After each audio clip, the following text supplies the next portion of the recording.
There's a plant sitting in a backyard in Alabama that grew 342 pounds of tomatoes off a single stem, and the man who grew it never dug a hole to plant it, not one. If you've been told your whole life that a tomato goes straight down into a deep hole, what you're about to hear is going to make you angry because it means every plant you've lost to drought, every dollar you've spent on fertilizer, and every hour you've spent hauling a hose across your rows might have been avoidable. Stick with me because today I'm handing you 5 methods that let your crops feed and water themselves for weeks at a time. No synthetic fertilizer, no daily irrigation, no backbreaking labor every single morning. Every one of these came from a real grower, working real dirt, decades before anybody sold them a bag of chemicals to fix a problem the chemicals created in the first place. And I need you to stay with me through method 3, because that's the one almost every farmer gets backwards, and it's already costing some of you money without you knowing it. When we hit method 4, I'm going to tell you about a farmer who grew apricots and figs at an elevation where the locals said only pine trees could live. Most of you have never heard his name, and by the end of this video you won't forget it. Before we get into it, if you've ever lost a crop to a drought you didn't see coming, hit that like button right now, because it tells me you need to see this, and drop a comment telling me how many hours a week you're spending on irrigation, because I want to know if what you're about to hear sounds as crazy to you as it did to me. All right, let's get into method 1. In the mid-1980s, a retired chemical engineer named Charles Wilbur was working a patch of red Alabama clay behind his house in Cullman County. Same soil his neighbors had, same seedlings from the same nursery, same compost pile everybody on that road was using. But that year, Wilbur pulled 342 pounds of fruit off one single tomato plant and walked straight into the Guinness Book of World Records. His neighbors were convinced he had some secret fertilizer hidden in that shed. He didn't. What he had was a different way of putting the plant in the ground, and it's something almost nobody teaches you, even though the answer has been sitting in the plant's own biology this whole time.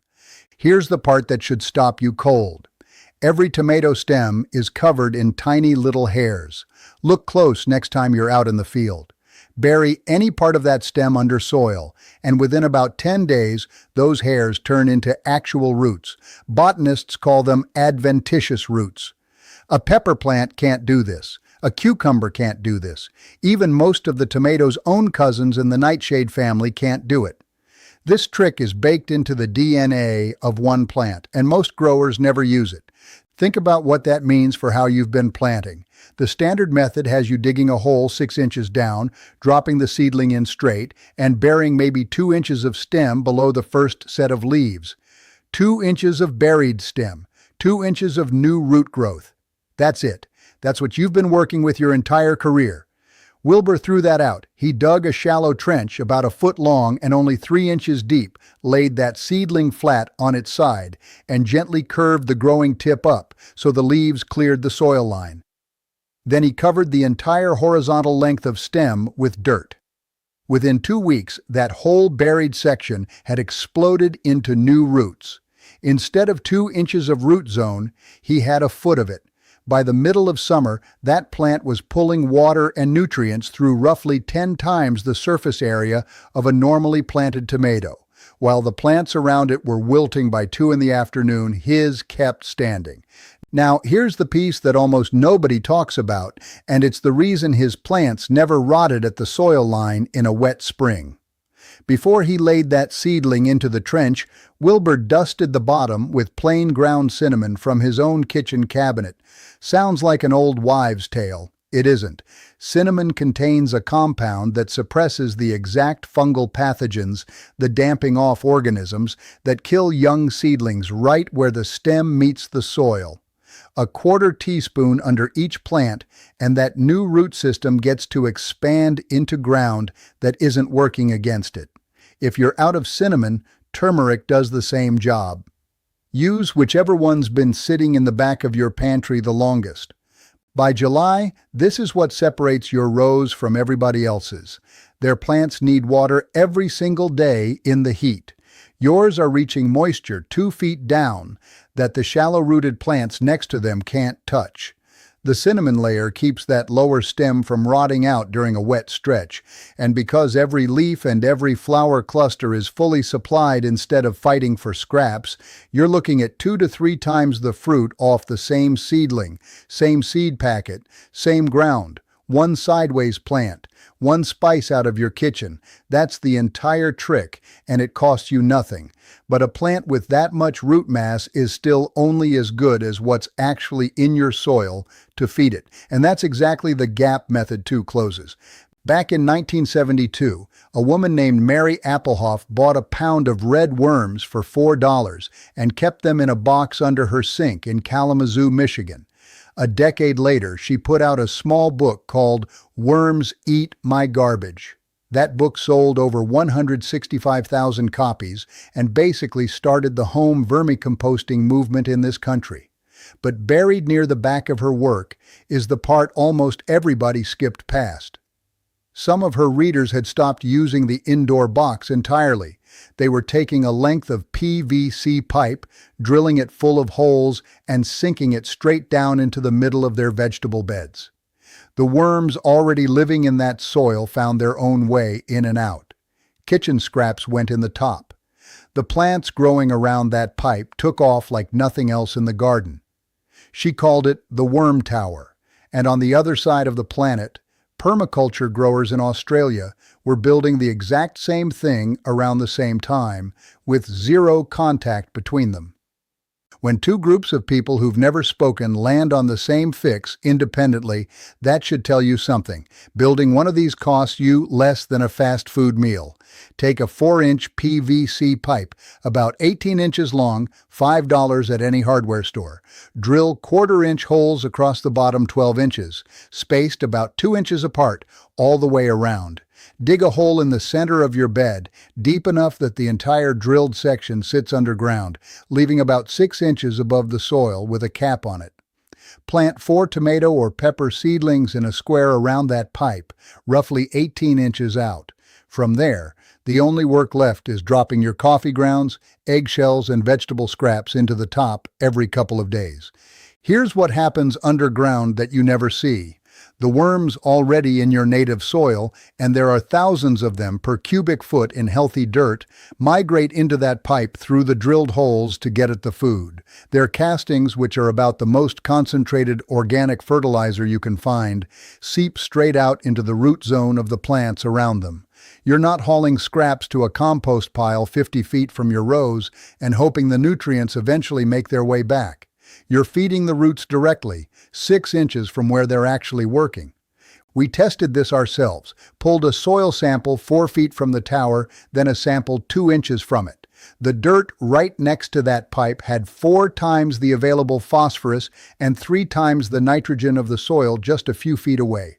A $5 piece of plastic and worms that were already on your property, and you've built a fertilizer line running straight from your kitchen counter to your roots. But even with that root mass and that feeding system working together, there's still one problem eating into your time every single week, and it's the one most of you have spent the most money trying to solve.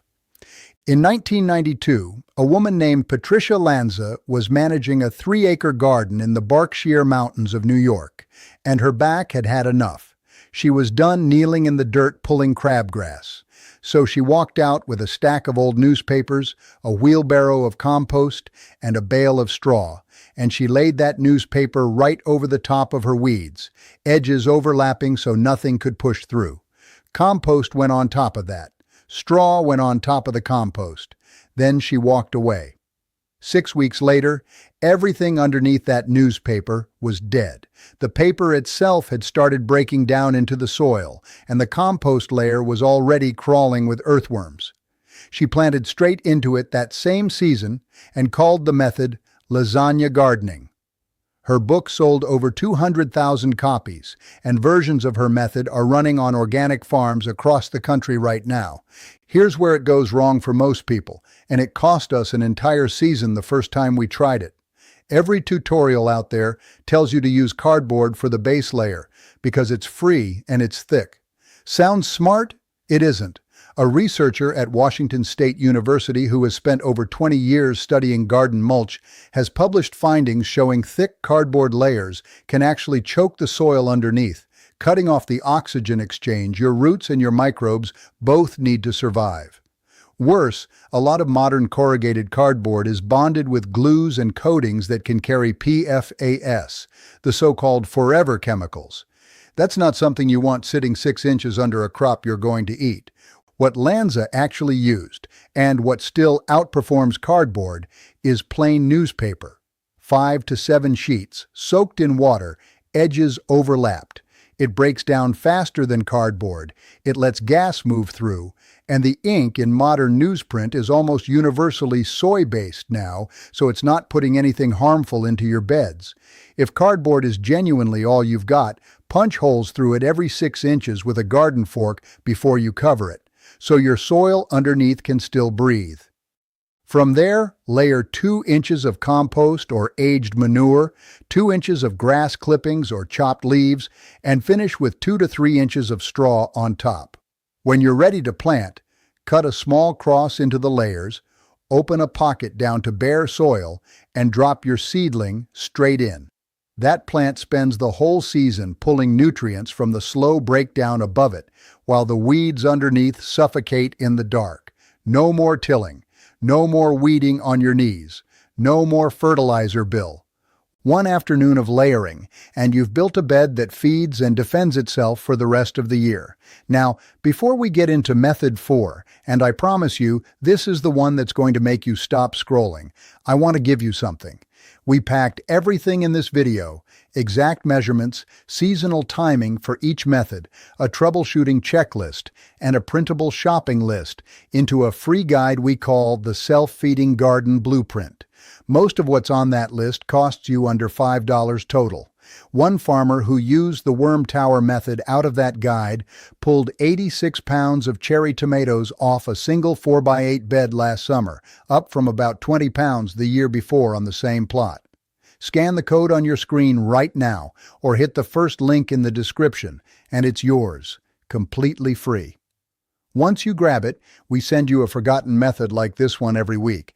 Now let's get back into it, because what's coming next is a story about a man who grew Mediterranean fruit on a mountain the locals called Austrian Siberia, and almost no American grower has ever heard his name.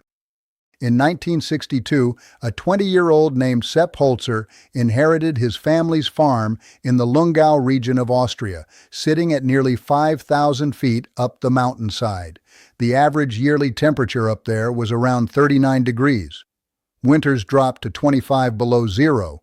They logged over 170 frost days a year on that land. The locals told him straight up that nothing grew up there but grass for cattle, and for 3 years of trying it the conventional way, they were right.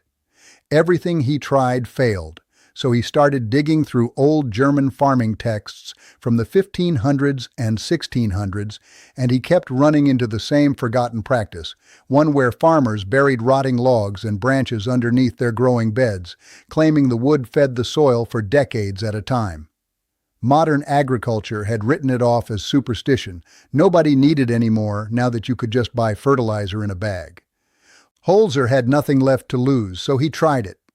He dug a long trench across his hillside, packed it 3 feet deep with downed logs and brush from the surrounding forest, then covered the whole thing with sod, compost, and topsoil, shaping it into a mound about 5 feet tall.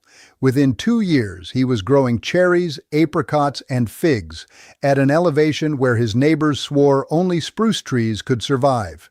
Decades later, his farm has over 70 ponds, terraced beds climbing the mountainside, and it produces more food per acre than the conventional farms sitting in the valley below him. He's since consulted on agricultural projects in over 40 countries. Here's the mechanism, because this isn't folklore, it's basic wood physics. As those buried logs decompose, they act like a sponge, soaking up rain and groundwater. A single buried log can hold up to 9 times its own dry weight in water, and it releases that water slowly back into the surrounding soil through a drought, which means the bed is essentially watering itself while you're doing something else with your time. At the same time, the rotting wood feeds soil fungi called mycorrhizae, which attach directly to your plant's root systems and act like a second root network, reaching moisture and nutrients your crop could never access on its own. These fungi have been running this exact partnership with plants for something like 460 million years. A properly built bed like this can keep feeding your crops for 15 to 20 years before the wood is fully spent. Building a small one is a weekend project. Dig a pit 4 feet wide, 8 feet long, 2 feet deep. Fill it with logs. Any hardwood works: oak, maple, birch, ash, but stay away from black walnut, cedar, and black locust, because all three resist decomposition and will just sit there for years doing nothing. Pack the gaps with smaller branches and twigs, layer 6 inches of grass clippings or fresh manure over that, then cover with the soil you dug out plus another 4 inches of compost, mounding the whole thing about 3 feet above ground. Plant shallow-rooted crops the first year: lettuce, herbs, beans, squash. By year 2, once the wood underneath has started breaking down, move your heavy feeders in: tomatoes, peppers, eggplant. From there, you're not watering that bed for weeks at a stretch, and you're not fertilizing it for years. A pile of logs most people pay somebody to haul off their property is the foundation of a bed that outlasts most equipment you own. We saved the last method for last because it solves a problem none of the other 4 can touch, and if you've got a bad back or bad knees, this one changes your entire relationship with growing food. Joel Karsten grew up on a dairy farm in Minnesota, and one of his chores as a boy was spreading fresh straw for the calves every morning. Every spring, the leftover bales stacked against the barn would start sprouting weeds straight out of the sides: thistles, dandelions, even a stray tomato volunteer from scraps the chickens had scattered. What he noticed, and what his father never seemed to, was that the weeds growing out of those old bales were 3 times the size of the weeds growing in the dirt right next to them. He filed that away for years, then came back to it after earning a horticulture degree and watching his own mother give up gardening because she couldn't get down on her knees anymore. His question was simple: what if you didn't grow vegetables in a pile of straw, but inside one? He started teaching this in a Minneapolis community class back in 2008. By 2013, his book was on every gardening bestseller list in the country, and now there are growers using this method on every continent except Antarctica. Here's the part that takes patience, and where people mess it up by rushing. You cannot plant straight into a fresh, dry bale. It's too tight and too dry, and it's loaded with dormant weed seed. The bale has to be conditioned first. About 12 days before planting, set your bales in their final spot, soak them thoroughly, then sprinkle a half cup of blood meal or any high nitrogen fertilizer over the top of each one. Keep adding nitrogen every other day and watering daily for those 10 days. Something happens inside that bale that most people never expect. That nitrogen triggers a bacterial explosion inside the straw, and the sheer volume of bacteria breaking it down generates real heat, enough to push the internal temperature to somewhere between 130 and 140 degrees Fahrenheit. You can put your hand on the surface and feel it working. That heat pasteurizes the entire bale, killing every weed seed and most disease pathogens inside it.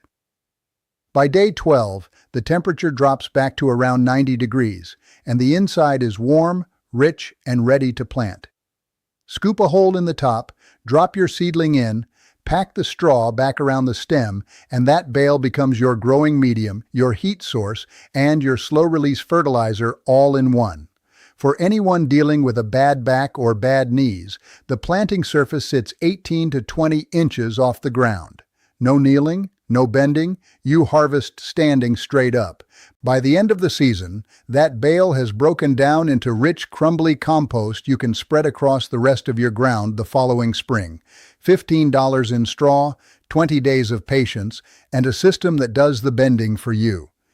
Before we close this out, I want to hand you the 3 mistakes that cost us entire seasons the first time we tried this, so you don't have to burn a year finding them yourself.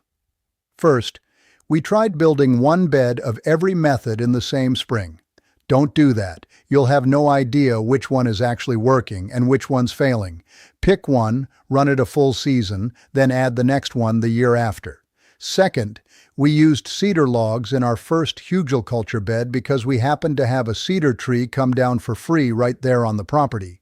Cedar resists rot. That bed sat basically untouched for 3 years before the wood even started breaking down, and we had to dig the whole thing back up. Stick with oak, maple, birch, ash, or fruitwood, and stay away from cedar, black walnut, and black locust. Third, we watered our straw bales the same way we watered a regular bed, every single day. Don't. The bales need to dry out slightly between waterings, or the bottom rots before the season's half over. Water deep once or twice a week and let it be. Picture next August. You're walking your rows in the morning with a cup of coffee, and your tomato plants are 6 feet tall, dark green, loaded with fruit. And that bed hasn't seen a drop of water in 11 days because the logs buried underneath are still bleeding out the last hard rain. The worm tower in the center is half full of last week's coffee grounds, and you can see the tunnels at its base. Your straw bales along the fence line are spilling over with cucumbers and squash. You haven't opened a bag of fertilizer all year. You haven't knelt on hard ground once. That's not a gimmick, and it's not a hack. That's a piece of ground that quietly works for you while you're doing everything else that needs doing on your operation. Charles Wilbur with his sideways tomato in Alabama. Mary Applehoff with a bucket of worms under her sink in Michigan. Patricia Lanza with a stack of newspapers in the Berkshires. Sepp Holzer with buried logs on an Austrian mountainside. Joel Karsten with straw bales in Minnesota. Not one of them had a channel. Not one of them had anything to sell you. They were just growers who paid attention to what the old-timers already knew and figured out what nobody else was bothering to test. Now you've got all 5 of their answers in one place. If this changed the way you're going to plant next season, hit subscribe, because we put out a forgotten method like this every single week. And if you know somebody who's fighting a weak harvest or a water bill that keeps climbing, send them this video right now because it might save their season.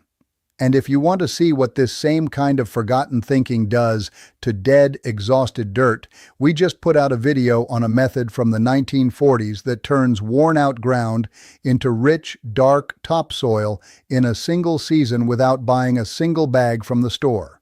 It's right there on your screen. I'll see you in the next one.